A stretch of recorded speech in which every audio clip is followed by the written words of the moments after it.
G'day, welcome to Study Overseas Live, episode 9. Tash, today what are we talking about? We are, we are going to be talking about whether you should study overseas now while you're at uni, or you should wait until you finish your degree until you go travelling. Cool. We just had a bit of an audio trouble, so you've been researching this all week. Yeah. What's the answer, Tash? Wait until you finish uni to do some independent travel, or study overseas as part of your degree? What do you reckon? So big question, but what we came down to is that you need to study overseas now. It's your only chance to do it. You can't do it once you've finished your degree. So that's what we came up with. And we're really going to break it down for you and let you know how we came to that decision. Yeah, reveal the secrets behind all the research that we've been doing into why this is such an important thing to do. Today we're trying something new. We're actually fully live with all of our segments, and you know, there's so many good reasons to study overseas, but we always like to start with Travel App of the Week. So do you want to wander across and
I'm going to plug my audio back in. That's going to help us. There we go. Awesome. That's a really nice find. Yeah, I love that idea. There's nothing like learning about a new city from a local. So Yeah, definitely. Cool. Well, let's get under the hood of why studying overseas seems to be a better option than going travelling later. And I think you summarised it pretty much in a nutshell, Tash, which was this is kind of your only chance to do the overseas study thing, whereas travel itself is going to be there for forever. But let's start to break this down a little bit, shall we? Mm-hmm. And as part of the research, we kind of identified like these 7 different areas that we want to start thinking about the pros and the cons of studying overseas versus going travelling later. So let's start by the most important one, pretty much. Let's talk about the money. Yes. Money. Here we go. We actually have. Let's talk about the money. What? God, I took you out. So I was a little bit excited about that. Let's talk about the money. So what's the advantage? What's the pro of studying overseas versus travelling later if we're talking about money? Yeah, so a big pro when considering studying overseas with money is that there's a lot of options available to help you out in that respect. So if you watch our second episode of the Study Overseas Live, we talk about how to finance your trip. And then the third episode, we talk about budgeting. So if you watch those episodes, you would know that there's a lot of help out there available to you if you need to fund your overseas study program, such as the Earners Help Loan, where you can get up to over 6.5 now grand added to your HECS debt. That will help you out really with studying overseas, and it's even more if you are going to Asia Pacific countries. Also, there are scholarships. There's so many scholarships out there. You just need to do a bit of research. Just Google scholarships. see what's out there for you. Global Society, so just to jump in there, a shameless plug for the Global Society's scholarship library. We've actually gone out and researched all of the different scholarships that are available to students from various universities. So you can actually jump onto I think it's globalsociety.foundation /scholarships-library. We will actually, if you're watching this on the replay, it's going to be up there. There's going to be a little information card. You can just click on that link and that will take you to the scholarships library. Yep. Cool. And that kind of leads into travel grants as well. So a lot of universities have travel grants specifically if you're going overseas. Some of them just automatically apply to you if you are getting credit. So make sure you check that out as well online. Yeah, definitely. Are there any cons, money-wise, in terms of studying overseas versus travelling later? Yeah, that's a good one to bring up because I guess when you are studying overseas, things are going to be a little bit more expensive for you rather than if you were... That's certainly true. Yeah, you can kind of create your own budget if you're travelling by yourself, choose options that are like hostels and the cheapest way to travel to and from, like flights. I guess you can do that when you're studying overseas as well. Yeah. But because you aren't paying for tuition, if you're just travelling by yourself, that's why studying overseas can be a little bit more expensive on your budget. But there are still ways to save while you're studying overseas as well. Absolutely, yeah. I definitely think the availability of things like HECS, OS Help, yeah, sure, you pay all of that stuff back eventually, but it's the only time in your life you're going to have like this interest-free loan to have that sort of international experience, study or travel, or study and travel. So you should, I think definitely from the money side, it's a bit of a no-brainer to take advantage of that like free loan money while it's there. Yeah, I guess when you're travelling, you can't really get a free loan to travel, but you can do that to study overseas where you can incorporate some travel as well. So that seems like the best option for me. We do have a whole episode all about how to fund your international study experience, and you can find the link to that right in that little button up the top there if you're watching this on the replay, or in the show notes if you're watching this live. Hey, and if you are with us live, thank you so much for joining us. Make sure you hit the subscribe button if this is your first time here, because we go into some great stuff every week, don't we, Tash? So it's super helpful. This is our 9th episode as well, so we have 8 other episodes packed full of value. Total. We've covered some really great topics. So we also have a Facebook group community, so if you hop onto Facebook and search Study Overseas Live Community, hop on there, join our community. We have over 120 people now, with more people joining every day. Yeah. Awesome, cool. Well, second one is like level of support, like the level of support you can get with an international study experience compared to travelling later. Let's talk about that. What would be the advantage of studying overseas versus going travelling later in terms of support you've got? Yeah, so the support you get from studying overseas is immense. So you have not only your home university supporting you through the whole process, application, while you're there, when you get back. You also have the host university who's going to be supporting you throughout the entire process, especially when you're on campus as well. They're going to be a huge support for you. And also, if you're going through a provider as well, that's another backup of support as well. So they'll be able to help you from the beginning, when you apply, when you're trying to apply for credit, once you're on the program, and when you return from your program as well. So huge level of support if you are going to be studying overseas. Yeah, I guess for those people who are travelling maybe for the first time, or at least for the first time independently, you definitely want to feel comfortable with that experience. It can be a real shock when you first land out of your comfort zone.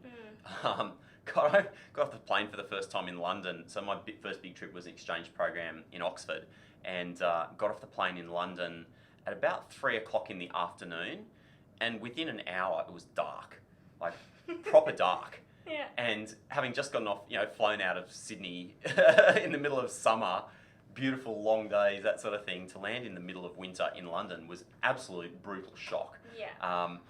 And it's funny, you just don't think that such little things make such a difference. But I was super glad that within a really short period of time I was able to go check in with my uni and have that support there. So yeah, absolutely an awesome reason to study overseas versus travelling later. And the good thing then, of course, is that once you've had that international study experience, it means you're ready to go travelling independently later, because you've had heaps of support, you know what you're doing, and it's less scary. Yeah, I couldn't have said it better myself, really. I'm loving these props. Yeah. Awesome. Okay, let's move on. The next one after support is education. Let's talk about education. Yeah, so I guess one of the big pros of education when it comes to studying overseas is that you are obviously going to a new country. You're going to be learning from new academics, new lecturers who will have, I think, a very different perspective on the topic if you were going to be studying the same topic in Australia. Yeah. Just big cultural difference, really open your eyes to studying something different, and that really gives you an edge to everybody else who's studying the topic in Australia. You get to come home and see what everybody else is talking about, and you can add a different perspective to it, which I think is really awesome. I agree with that completely. I mean, there's so much that you learn from studying at another organisation overseas, whether it's a university or spending time inside a company, for example, doing an internship or cultural experiences, that just count for so much when you go to get that job. You know, you go for an interview. You know, God, I've sat through hundreds of interviews in my time, and when somebody just kind of talks about their study experience at an Australian university, like, oh, in my class business 102 or something, yeah, I was doing a group project and blah blah blah. You know, interview panels just kind of like, oh, just think of The Simpsons. You know, Homer sitting on the couch like drooling and falling asleep. It's so vanilla. But when you can, was that good? So vanilla. But when you can like pull into that conversation the fact that you sat in a classroom, maybe with like a world expert from somewhere else, and share that perspective, suddenly that person on the other side of the table is actually interested in what you learned there, rather than just like, oh yeah, you went to an Australian university, shrug, you're no different to everybody else. Yeah. Something very different. Are there any negatives though? I think one of the negatives is that when it comes to education, when you're studying overseas, you are going to have to attend your classes, do your homework, do your assignments. Yeah, that's true. So you have to keep that in mind. So you might not get as much freedom as you would normally if you were just studying overseas. So I guess that's kind of like might be the benefit of just planning a travel trip by yourself. Yeah. Yeah, that's certainly true. I mean, it really depends what you want to get out of the experience. You know, the beautiful thing about studying overseas is you get to have that travel experience, but you also get something on your resume. Yeah. And just like backpacking, yeah, you end up with some good stories and stuff. But if you really want to like double up on the value of that trip, doing the international study thing, I think, has got a lot of extra value to it. Yeah, I agree. Education. I think the winner, I mean, it makes sense, study overseas. Yeah, like study overseas versus go travelling. And don't get me wrong, like, God, when you go out there and you actually travel independently, you learn so much. It's just that I think a lot of those regular lessons that you learn from independent travel, they don't hit you until much later in life, and suddenly you realise, oh yeah, that time I was sleeping in the train station and I was putting my life at risk. That was really dumb. or like I learned some resilience from having lost my passport or having my pocket picked or something like that. So it's stuff that hits you much later, whereas the overseas study is sort of much more obvious straight away. Okay, next one. Let's have a look at freedom of travel, pros versus cons. Tash, what's the pro of study overseas or the con? Yeah, I guess the pro is that, a lot of people go into studying overseas thinking they're not going to be able to really fit in a lot of travel, but the reality is that you will. You have your weekends, and also your home university isn't exactly going to line up exactly with the host university, so you will have perhaps like a couple months or maybe 1 month that you will be able to spare to be able to travel before or after your exchange or study program as well. So there is freedom to be able to travel. You also might have long weekends where you can travel, and little holidays, uni breaks that you'll be able to travel as well. So it is a little bit more flexible than you might think. In saying that, the con will be, again, that you are studying and you are at uni, there will be assignments to do, so it might not be as free as you like. If you are a free bird and you love just jumping from place to place, maybe travelling just planning your own travel trip is better for you. But studying overseas, there is you can incorporate quite a lot of travel. Yeah, absolutely. I loved the fact, it was my first time when I went and did my exchange program. I absolutely loved the fact that my home university was kind of like home base. There are obviously destinations in the world that are much more suited to this. I was in the UK, so to jump over to the continent for a weekend was super easy. But same if you're in the States or anywhere in the world, you can get away for weekends. Oh yeah. But it was just that nice feeling that I would come back to, in this case, Oxford. My dorm room was sitting there waiting for me. In fact, you would have had a very similar experience in Michigan, right? Yeah. In the US. Yeah, we did quite a lot of travel on weekends. So before I went over to the university, I went over to San Francisco and spent a week there. And then I went over, I spent also a couple of days in Sacramento. And then I flew over to Michigan and did my study there. But on weekends, one weekend we actually went to Niagara Falls on the Canadian side. Cool. So we explored that for a weekend. And then the other weekend we went to Chicago as well. So I knocked off quite a lot. Oh, and I also went to New York. Yeah, right. While I was there as well. So I actually knocked off quite got a lot done. Yeah. Awesome. Cool. Guys, let us know if you've got any questions as we go. And yeah, I would also say probably the only downside is the flexibility. Is that obviously if you want to have something, something very specific that you want to do in terms of being free to travel, definitely like planning your own trip after uni is gives you a lot more flexibility. But there's always a but. You can do that anyway. You can do that anyway. And if, for example, with OS Help, you've managed to fund an overseas study experience, then you can be saving up your own dollars to pay for independent travel after uni, as it is. Cool. So, freedom of travel, well, obviously, like going and travelling after uni wins in terms of freedom of travel, but there's more under the hood in terms of overseas study than you might think. So it's not a bad one. All right, let's have a look at making friends. Yeah, so making friends, I guess the pros for studying overseas is that it's going to be a lot easier because you're travelling with a bunch of people, or studying with the same bunch of people in the same vicinity as the same people, so it's going to be easier to organise activities together, go out for dinners, do the same activity together, so it will be easier to form connections that way, which is really important in making really good friendships. Yeah, I think first time travelling, definitely much easier inside that structured environment, whether it's like an exchange program where you are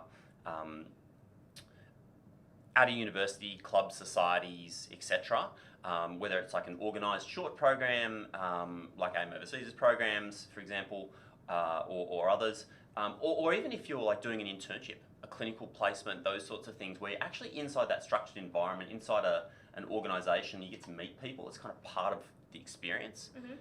Definitely like first time travel is so much easier than the kind of, land in London or Beijing or somewhere and be like, oh God, now I need to find a hostel and like front up and meet some people out of the blue, which some people are really good at. Yeah. I think most of us, even if we're a bit extroverted, much easier just to kind of be introduced to other people.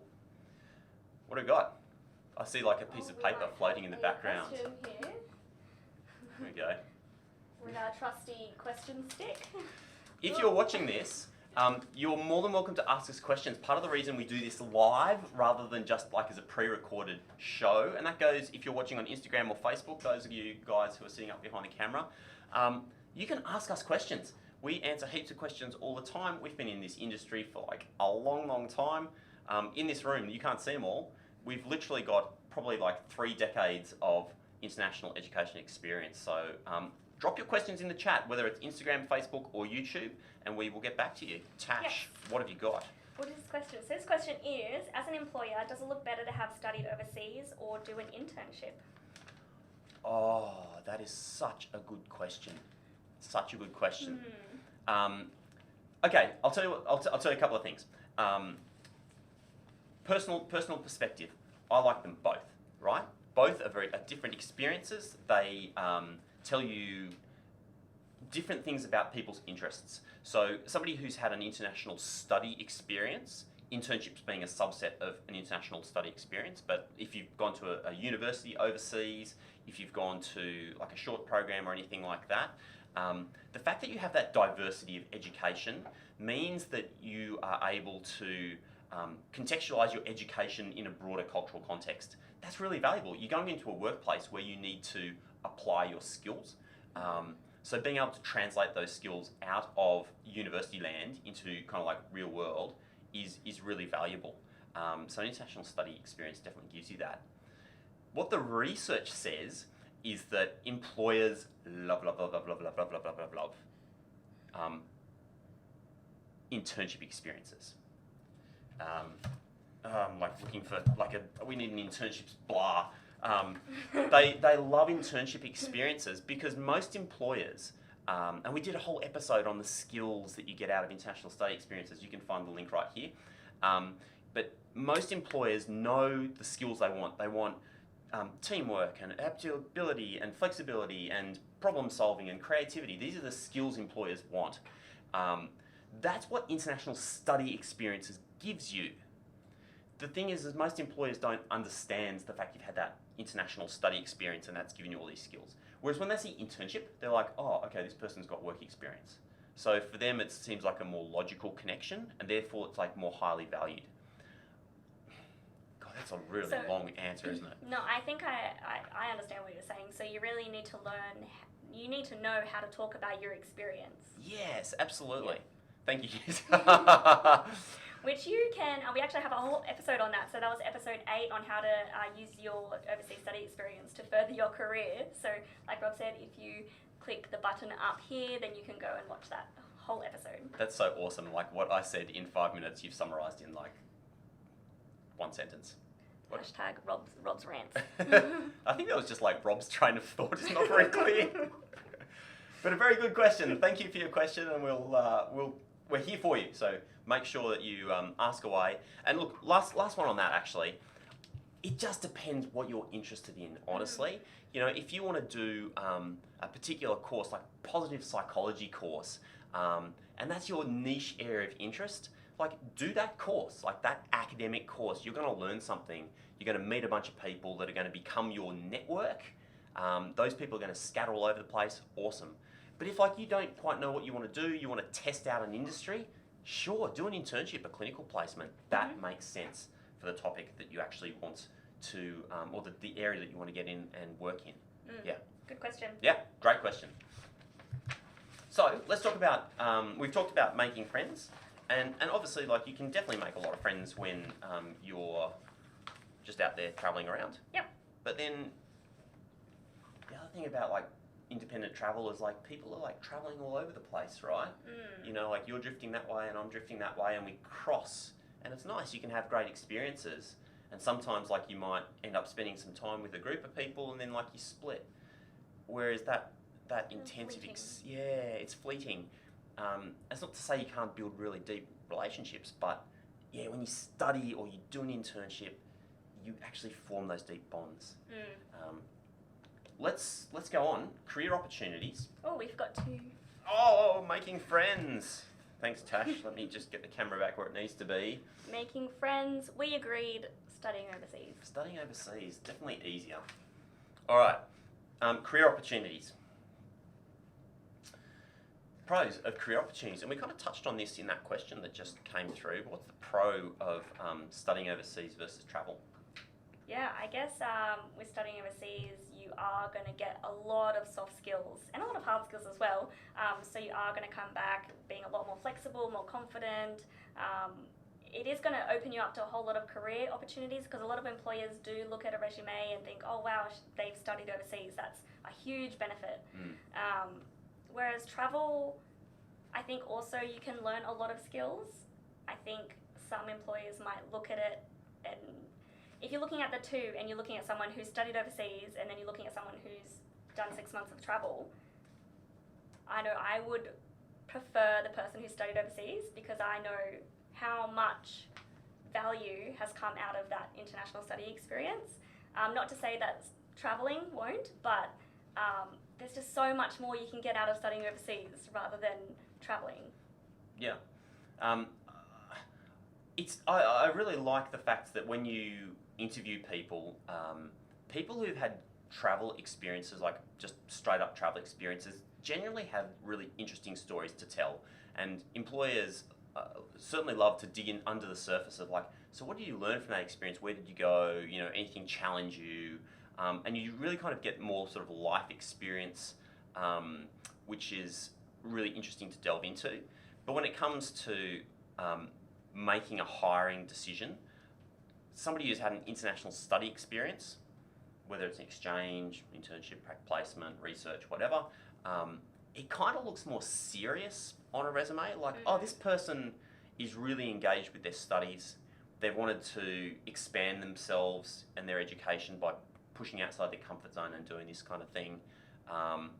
And maybe there's just like this kind of implicit bias from some employers to kind of tends to the people who've done more formal education rather than just like the general life experience side of things. Yeah.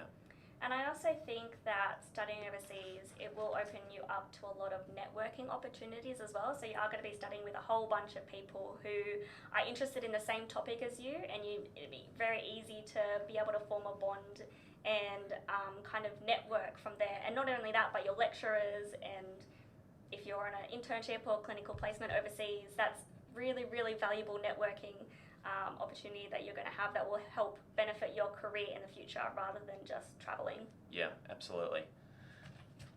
When it comes to career opportunities, I'd say it's pretty unequivocal that having an international study experience on your resume is going to be more powerful when you get to that interview situation than just a straight up travel experience. Once again, you can travel after you finish uni and you get the two. You only get one chance to study overseas, so you should do it now. This has been a dangerous episode. It has. All right. You're like, what's going on here? The future. Pros and cons of the future. Yeah, I guess the pros in studying overseas, well, I guess it's easy to get caught up in society's expectations in that you go to uni, you meet someone, you get married, you buy a house, you have a baby, and before you know it, You're 40. You looked at me. You looked at me, you're like, you're 40 and life is over. And you look back and you think, why did I never study overseas? Luckily, Rob has, so he doesn't have that regret. But you don't want to get to that point when you do have that regret, when you couldn't study overseas. And a lot of people think, you know, I'm not going to study overseas now because I'll do it later. I can travel later in life. But then sometimes you do get caught up in like, I'll get married and I'll have a kid and I'll buy a house, and then it's not so easy to now travel overseas. So this is really a great opportunity right now to study overseas. That expectation gets harder. That decision to step out of your like regular world to have an international study experience gets harder as time goes on. It's like once you finish uni, maybe you go traveling or not, you start working, then suddenly, you've got the apartment, you've got the other commitments. Even like going back to do a master's degree or something becomes this massive decision. Like, oh my God, am I going to like give up all my weekends for the next 2 years to do this study thing? It gets much, much harder to make that call. If you're watching this and you are a uni student and you're in your early 20s, you are so freaking lucky, right? You're on holidays right now. Seriously, like even if you've got 20 hours of class a week and everything, you're on holidays compared to what it's like once you start working full time and you end up with all of these commitments. And I'm not like shitting on you and saying like, you know, you're not working hard or, you know, you haven't got it tough, or haven't got lots of commitments, because like some people would have to smash it to get through. But it's so much easier than when you just have to work full time and like suddenly all your time vaporizes. And so this opportunity to have an international study experience as part of that uni thing that you're doing, like, it's just, you've got to do it. You just got to do it now, because otherwise the opportunity is gone for forever. So if you're thinking about the future and like, if the time is now, the time is always now, not,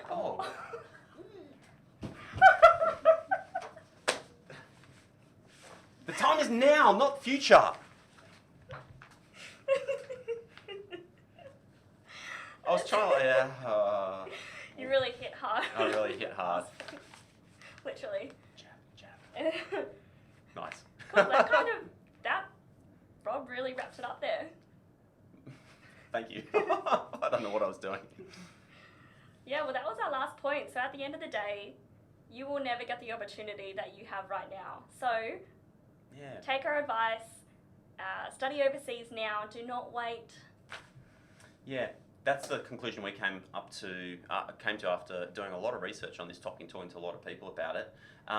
In just a moment, we're going to go into our country deep dive, and we have a really interesting country today. But first, let's have a look at this.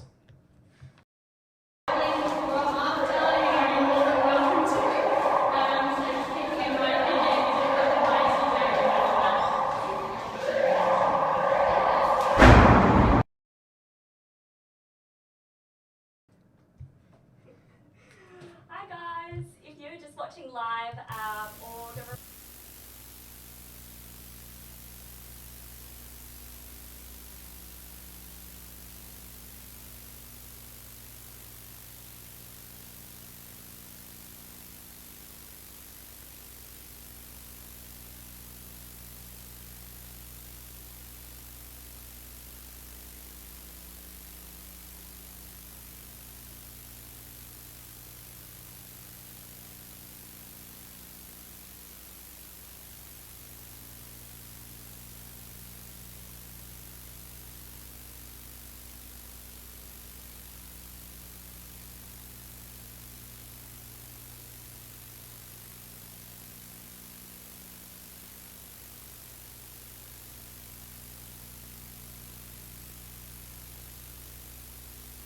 safe, it's reliable.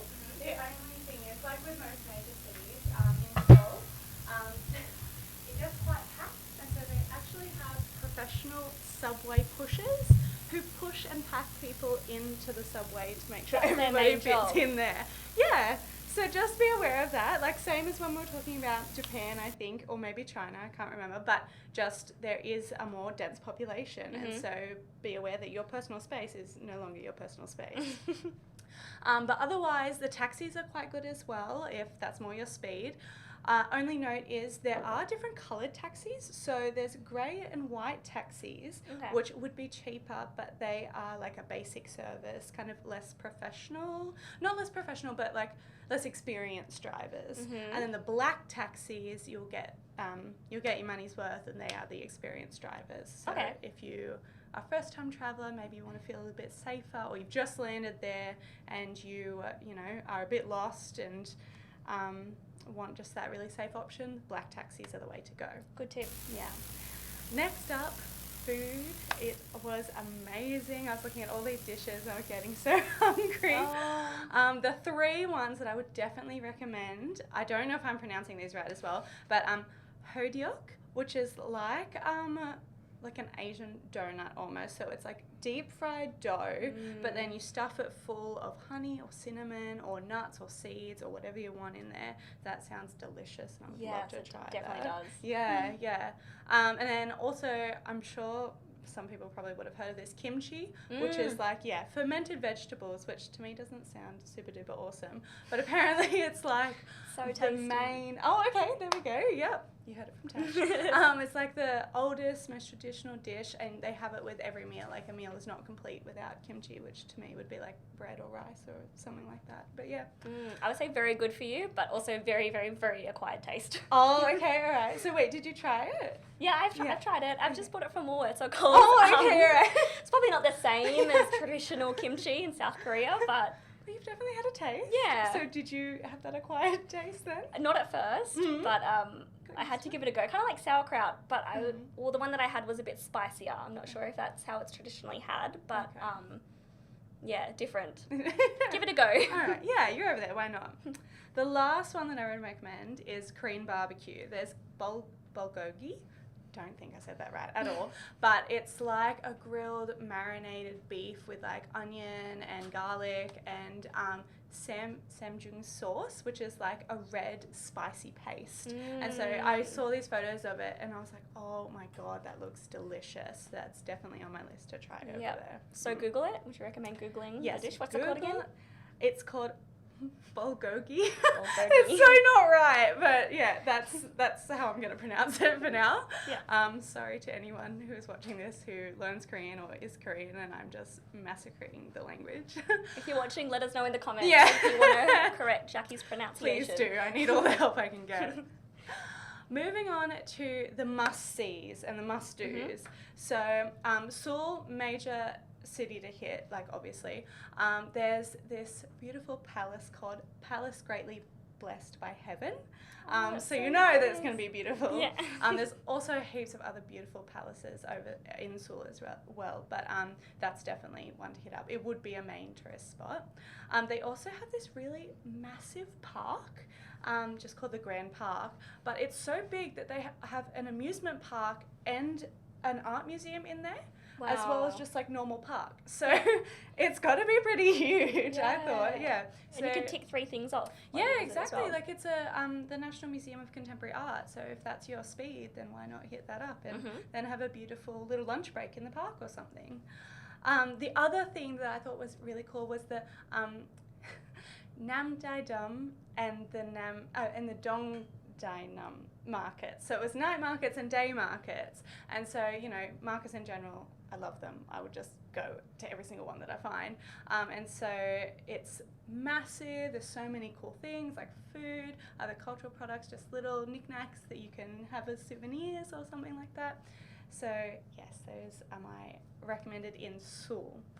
Next up, there is an island in South Korea that's been nicknamed the South Korea's Hawaii, because it is so popular. It's a major place that travellers are going to at the moment, and it's just the most beautiful landscapes. There's volcanoes, there's hiking trails, like beaches, and then there's also like your shrines and temples and palaces as well. So you still get the cultural aspects as well while you're on the island. Yeah, exactly.